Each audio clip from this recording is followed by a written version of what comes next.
বানাইয়া জান্নাতের মেহমান বানিয়ে দেই। বলেন সুবহানাল্লাহ। আল্লাহ রাব্বুল আলামিন বলেন ফামান কানা ইয়ারজু লিকা রাব্বিহি ফালইআমাল আমালান সালিহান ওয়া লা ইউশরিক বিইবাদাতি রাব্বিহি আহাদা।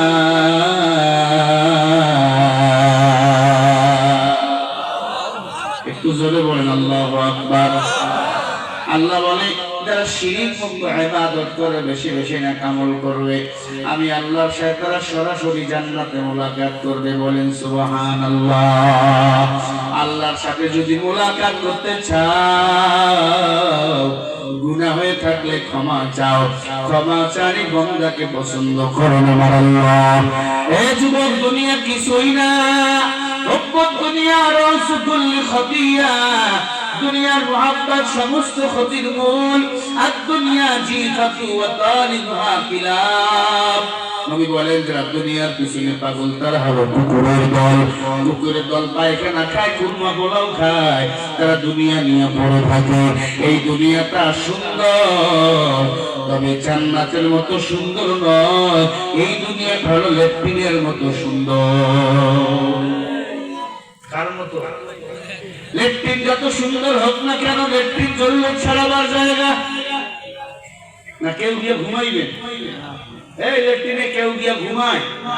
টাইস করে, মোজাক লাগায়, অনেকে আবার টেলিভিশনও লাগায়, অনেকে আবার কমোটও লাগায়।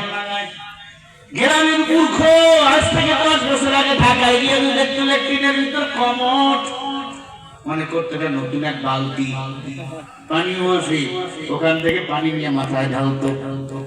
কথা বলেন না কেন? এ মুসলমান, লেট্রিন যত সুন্দর হোক না কেন, লেট্রিনের মধ্যে কেউ ঘুমায় না। জরুরত শেষ, বান্দা লেট্রিন থেকে বাইরে চলে আসে। আল্লাহর নবী বলেন ক্বালা রাসূলুল্লাহ সাল্লাল্লাহু আলাইহি ওয়াসাল্লাম আদ-দুনিয়া মাসরাতুল আখিরাহ। দুনিয়া তো আখিরাতের বাজার করার জায়গা। এই দুনিয়া আল্লাহ পাঠাইছেন মানুষকে পরীক্ষা দেওয়ার জন্য। ঠিক না বেঠি? বান্দা যতদিন বাঁচবা আমি আল্লাহর গোলামি করব, আর কারো গোলামি করবা না।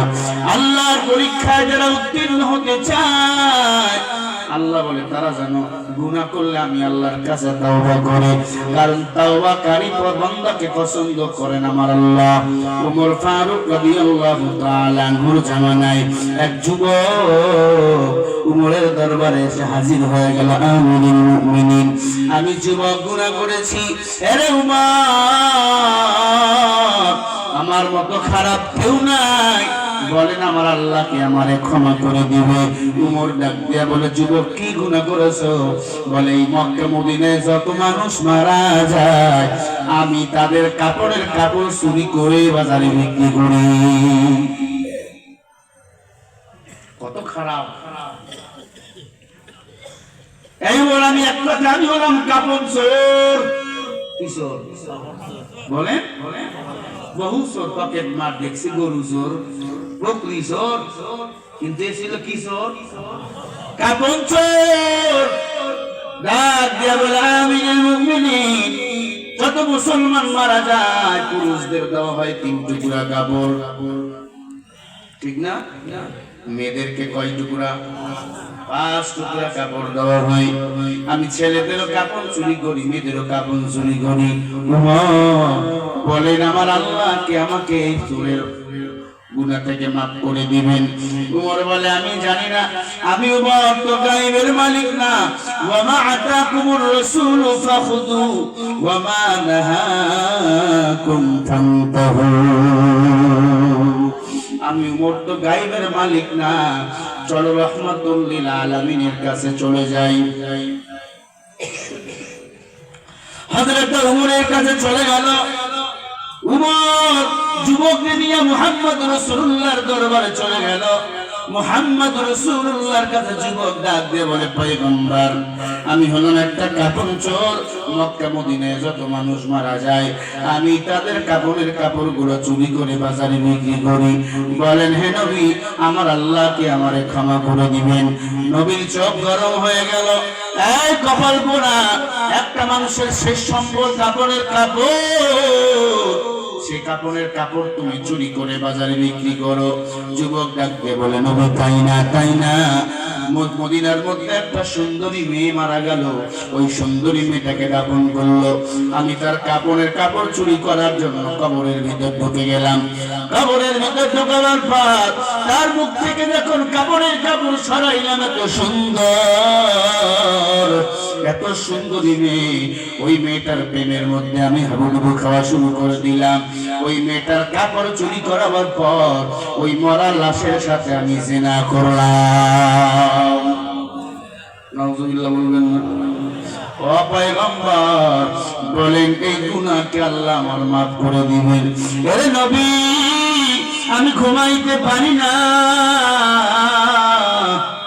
মানুষের মধ্যে যখন থাকি তখন আমার ভয় হয় না, যখন একা একা ঘুমাই তখন আমার বড় ভয় হয়।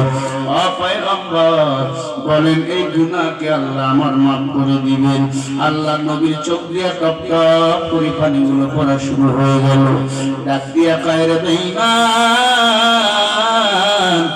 একটা মানুষের বডি লাশ, এই লাশের কোনো হিসাব দেওয়া হবে না।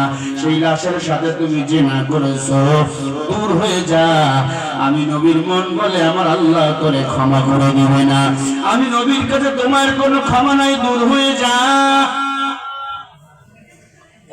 যুবক নবীর দরবার থেকে দূর হয়ে গেল, নবীর দরবার থেকে আউট হয়ে গেলেন, দৌড়ায় কাঁদতেছেন, কাঁদতেছেন, কাঁদতেছেন। হায় হায়, আমার কি হবে?